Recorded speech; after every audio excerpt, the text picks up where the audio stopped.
1948ல ஸ்ரீலங்காவுக்கு சுதந்திரம் கிடைச்சாலும், 1978ல தான் நிறைவேற்று ஜனாதிபதி முறை அறிமுகம் ஆகுது. ஸோ 1982ல இருந்து 2024 வரைக்கும் நடந்த ஜனாதிபதி தேர்தல்ல யார் யார் போட்டியிட்டா, வேற எவ்வளோ ஓட்டு வித்தியாசத்தில் வின் பண்ணாங்க, யார் தோத்தா, இது அவ்வளோதையும் இந்த வீடியோவில் பார்க்க போகிறோம். வாங்க வீடியோவுக்கு போகலாம்.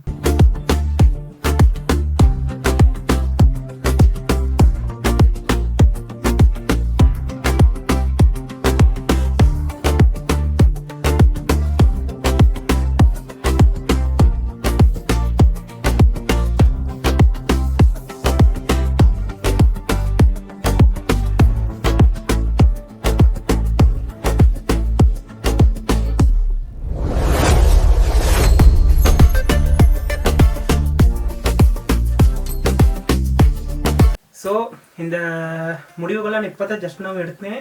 ஸோ இந்த ஃபோனை பற்றி சொல்ல போகிறேன். ஸோ 1982ல் போட்டியிட்டவங்க 2 பேர், அதாவது மெயினானவங்க 2 பேரை மட்டும் நான் சொல்ல போகிறேன். மற்றபடி எத்தனை பேர் போட்டிட்டாங்களோ அதில் தெரியாது. ஸோ மெயினானவங்களை சொல்கிறேன். ஜேஆர் ஜெயவர்தன அவரும் ஹெக்டர் கோபெக் கடுவை அவங்க 2 பேர் தான் போட்டியிட்டாங்க ஜனாதிபதி தேர்தலில். அதில் வந்து சொல்லப்போனால் வென்றவர் வந்து ஜெயவர்தன தான். அவர் வந்து பெற்ற ஓட்டுக்கள் வந்து 34,50,811 ஓட்டு பெற்றிருக்காரு ஜெயவர்தன. அதே நேரத்தில் நம்ம கோபெக் கடுவை அவர் எடுத்த ஓட்டுகள் வந்து 25,48,438 ஓட்டு பெற்றிருக்காரு. ஸோ 9,02,373 ஓட்டு வித்தியாசத்தில் ஜேஆர் ஜெயவர்தன அவர் 1982ல் ஜனாதிபதி ஆகிறாரு. ஸோ இரண்டாவதா இலங்கையில் நடந்த ஜனாதிபதி தேர்தல் வந்து 1988ல். அதில் வந்து ரணசிங்க பிரேமதாச அவங்களும் ஸ்ரீமாவோ பண்டாரநாயக்க இவங்க 2 பேரும் அதே மாதிரி ஜனாதிபதி தேர்தலுக்கு போட்டிடுறாங்க. அதில் ரணசிங்க பிரேமதாச அவங்க வந்து 25,69,199 வாக்குகள் பெற்றிருக்காரு. ஆனால் ஸ்ரீமாவோ பண்டாரநாயக்க அவங்க வந்து 22,89,860 வாக்குகள். ஸோ நம்ம ரணசிங்க பிரேமதாச ஸ்ரீமாவோ பண்டாரநாயக்க விட 2,79,339 வாக்கு வித்தியாசத்துல 1988ல் ஜனாதிபதி ஆகிறாரு. அடுத்து மூணாவதா இலங்கையில 1994ல தான் ஜனாதிபதி தேர்தல் நடக்குது. அதுல சந்திரிகா குமாரதுங்க அவங்களும் ஸ்ரீமா திசாநாயக்க இவங்க 2 பேர் போட்டிடுறாங்க ஜனாதிபதி தேர்தலில். அதாவது சந்திரிகா குமாரதுங்க அவங்க வந்து 47,09,205 வாக்குகளும், ஸ்ரீமா திசாநாயக்க அவங்க வந்து 27,15,290 வாக்குகள் வின் பண்றாங்க. அதுல வந்து ஸ்ரீமா திசாநாயக்க விட சந்திரிகா குமாரதுங்க கிட்டத்தட்ட 19,93,915 வாக்குகள் வித்தியாசமா கூடுதலா பெற்று 1994ல ஜனாதிபதியா ஆகுறாங்க. அடுத்து இலங்கையில நடந்த 4வது ஜனாதிபதி தேர்தல் 1999ல தான் நடந்துச்சு. அதுல இன்னொருக்க ஒரு முறை சந்திரிகா குமாரதுங்க அவங்க, அதாவது இதுக்கு முன்னே அவங்க தான் போட்டிட்டு வின் பண்ணவங்க, இன்னொருக்க ஒரு முறை போட்டிடுறாங்க. அவங்களுக்கு எதிராக போட்டிட்டவங்க, அதாவது அந்த டைம்ல 1999ல சந்திரிகா குமாரதுங்க அவங்களுக்கு எதிராக போட்டிட்டவர் தான் முதல்ல வந்து போட்டிட்டவர் ரணில் விக்ரமசிங்க.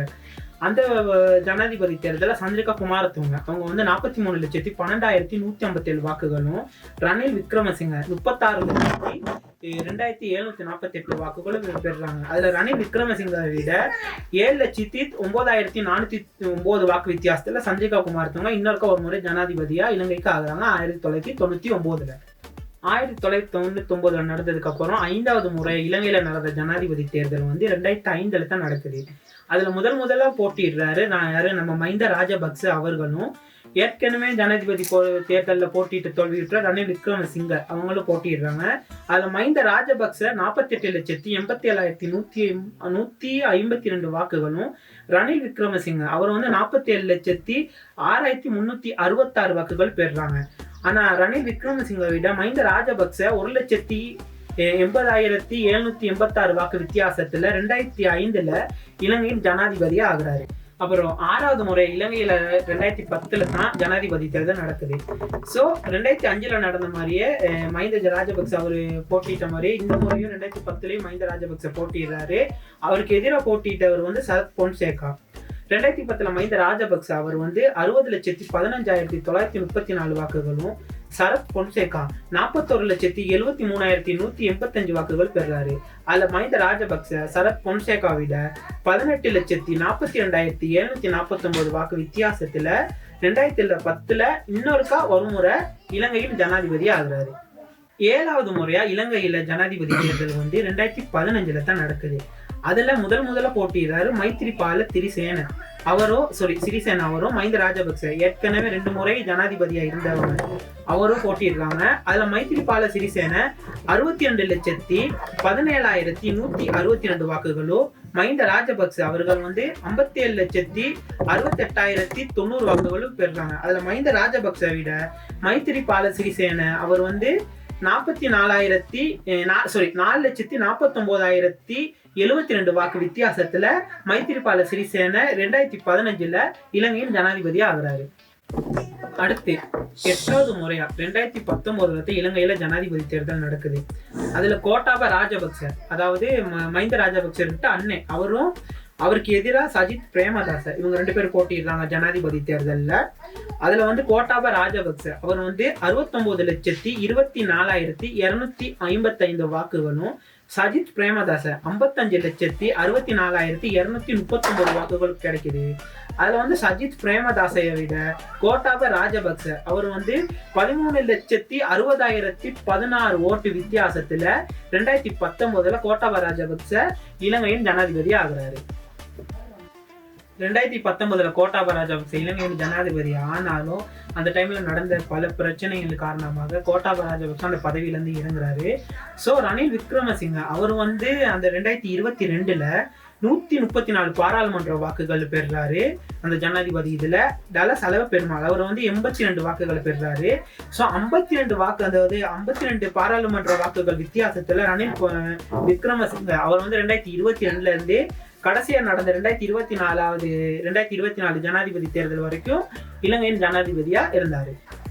கடைசி 2024 தான் ஜனாதிபதி தேர்தல் நடந்துச்சு. அதுல அனுரகுமார திசாநாயக்க அவங்களும் சஜித் பிரேமதாச அவங்களும் ஜனாதிபதி தேர்தலில் போட்டியிடுறாங்க. அதுல 56,34,915 வாக்குகள் அனுரகுமார திசாநாயக்க வின் பண்றாரு. சஜித் பிரேமதாஸ் அவர் 43,63,35 வாக்குகள் பெறாரு.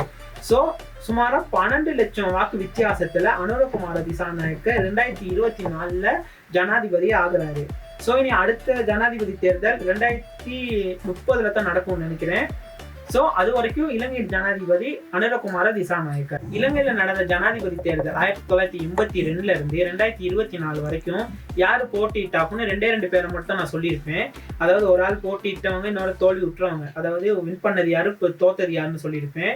இந்த 2 பேரையும் நான் மெயினா சொன்னேன்னா இவங்க 2 பேருக்கு அதிகமான ஓட்டு வாக்குகள்ல வந்தவங்க, மற்றவங்கலாம் அவ்வளவு வாக்குகள் பெறாதவங்க, அதாவது ஜனாதிபதி ஆகிறதுக்கு வாய்ப்பு இல்லை அப்படிங்கிற மாதிரி உள்ளவங்க. அதனால அவங்ககிட்ட இதெல்லாம் நான் போடல. அந்த மாதிரி யார் 1982 இருந்து 2024 வரைக்கும் போட்டிட்டாங்க ஜனாதிபதி தேர்தலில், அந்த மாதிரி உங்களுக்கு ஏதாவது வேணுமா இருந்தா நீங்க கமெண்ட் பண்ணுங்க. அவங்கள்ட்ட டீட்டெயில்ஸ் வேணும்னு நான் அவங்கள்ட்ட டீட்டெயில்ஸ் அடுத்த வீடியோவில் போடுறேன். ஸோ இந்த மாதிரி நிறைய வீடியோ உங்களுக்கு வேணுமா இருந்தால் நம்ம நண்போட்டிக்ஸ் சேனலை சப்ஸ்கிரைப் பண்ணுங்க. பாய், அடுத்த வீடியோவில் பார்ப்போம்.